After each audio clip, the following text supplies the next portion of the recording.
नमस्ते दोस्तों, आप लोगों को मेरा YouTube channel Rahul technical India पे फिर से स्वागत है। तो दोस्तों, आज हम बताने वाले हैं आप लोगों को गौतम बुद्ध का जीवन परिचय। क्या आप लोग गौतम बुद्ध का जीवन परिचय जानना चाहिए है तो वीडियो को शुरू से अंत तक देखना। तो दोस्तों चलिए हम देर न करते हुए वीडियो को करते हैं शुरू। गौतम बुद्ध का जीवन परिचय। गौतम बुद्ध का जन्म ईसा से 563 साल पहले जब कपिलवस्तु की महारानी महामाया देवी अपने नहर देवदह जा रही थी तो रास्ते में लुम्बिनी वन में हुआ।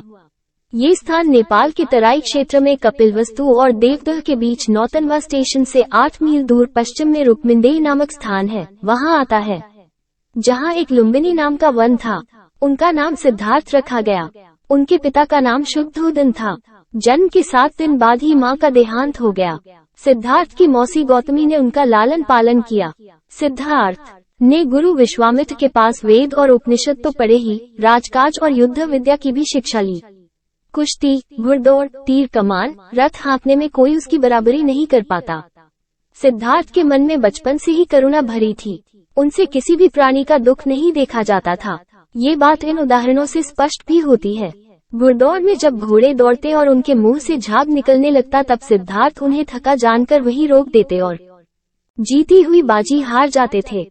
खेल में भी सिद्धार्थ को खुद हार जाना पसंद था, क्योंकि किसी को हराना और किसी का दुखी होना उनसे नहीं देखा जाता था। एक समय की बात है, सिद्धार्थ को जंगल में किसी शिकारी द्वारा तीर से घायल किया हंस मिला। उन्होंने उसे उठाकर तीर निकाला, सहलाया और पानी पिलाया। उसी समय सिद्धार्थ का चचेरा भाई देवदत्त वहां आया और कहने लगा कि यह शिकार मेरा है, मुझे दे दो। सिद्धार्थ ने हंस देने से मना कर दिया और कहा कि तुम तो इस हंस को मार रहे थे, मैंने इसे बचाया है। अब तुम ही बताओ कि इस पर मारने वाले का हक होना चाहिए कि बचाने वाले का। देवदत्त ने सिद्धार्थ के पिता राजा शुद्धोदन से इस बात की शिकायत की। शुद्धोदन ने सिद्धार्थ से कहा कि यह हंस तुम देवदत्त को क्यों नहीं दे देते, आखिर तीर तो उसी ने चलाया था।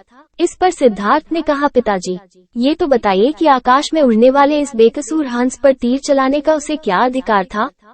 हंस ने देवदत्त का क्या बिगाड़ा था, फिर उसने तीर क्यों चलाया, क्यों इसे घायल किया। मुझसे इस प्राणी का दुख देखा नहीं गया, इसलिए मैंने तीर निकालकर इसकी सेवा की, इसके प्राण बचाए। हक तो इस पर मेरा ही होना चाहिए। राजा शुद्धोदन को सिद्धार्थ की बात जंच गई। उन्होंने कहा कि ठीक है, तुम्हारा कहना, मारने वाले से बचाने वाला ही बड़ा है, इस पर तुम्हारा ही हक है। शाक्य वंश में जन्मे सिद्धार्थ का 16 वर्ष की उम्र में दंडपानी शाक्य की कन्या यशोधरा के साथ हुआ। राजा शुद्धोदन ने सिद्धार्थ के लिए भोग विलास का भरपूर प्रबंध कर दिया। 3 ऋतुओं के लायक 3 सुंदर महल बनवा दिए। वहां पर नाच गान और मनोरंजन की सारी सामग्री जुटा दी गई। दास दासी उनकी सेवा में रख दिए गए। पर ये सब चीजें सिद्धार्थ को संसार से बांधकर नहीं रख सकी।